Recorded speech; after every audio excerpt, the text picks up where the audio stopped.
Mine skips are suspended in the shaft by elastic ropes, and the stretch experienced when there is a change of load in the skip due to loading can and usually will cause problems.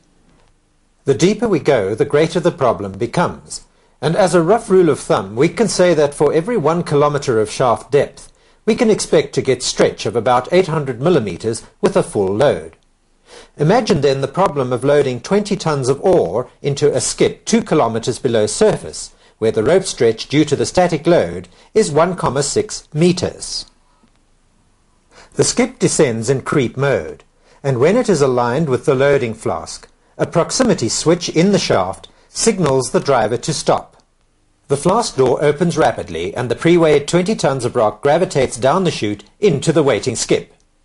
As the rock impacts the bottom of the skip begins to move downwards due to the rope stretch, and with the increasing rock load, the downward velocity of the skip also increases. The skip overshoots the 1,6 meter static stretch mark and then continues to oscillate up and down. The sudden downward movement of the skip causes a number of problems, which we will consider. Firstly, spillage of rock is likely to occur, for as the skip moves downwards, the opening on the side of the skip is no longer correctly aligned with the loading chute. And there is a tendency for the rock to spill over the top of the skip and fall down the shaft. On some shafts, this is a serious problem, and special arrangements have to be made to collect the spillage and feed it back into the system, and this is an unnecessary waste of time and effort. Secondly, the rock pouring over the top of the skip may also impact on the detachment hook and cause serious damage to it and possibly to other sensitive equipment mounted on top of the skip. Thirdly, there is the sudden shock loading applied to the winding rope every time the skip is loaded. And on a busy shaft, this could be happening every 4 or 5 minutes for long periods each day. Because loading is always carried out at a fixed point in the shaft, the same section of rope over the headgear sheave is always subjected to the shock loading, and this may increase fatigue stresses in the rope, which could lead to premature rope replacement. These rope stretch problems have been overcome by firmly clamping the skip to the shaft during loading, and then releasing the clamps at a controlled rate to enable the skip to take up rope stretch smoothly without any shock loading. The clamps are mounted on the station steelwork, and they grip onto 40 mm thick linear steel strips attached to and projecting from the sides of the skip. This section, through a typical shaft, shows how the clamps may be positioned relative to the skip.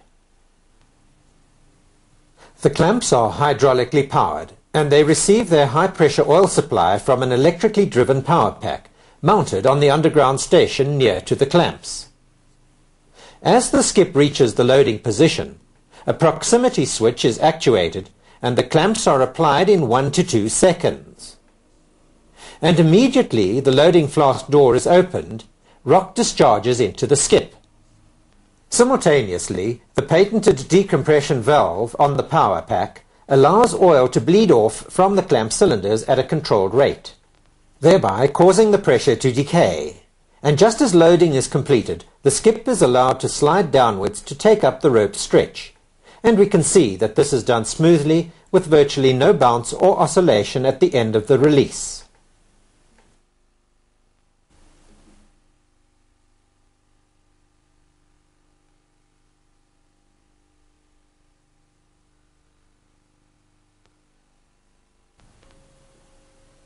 The Levelok skip holding system has the advantages of completely eliminating rock spillage during loading, eliminating damage to the rope attachments, slack rope and communications components, and also reducing stresses in the winding rope, thereby contributing towards better rope life and a reduction in skip operating costs.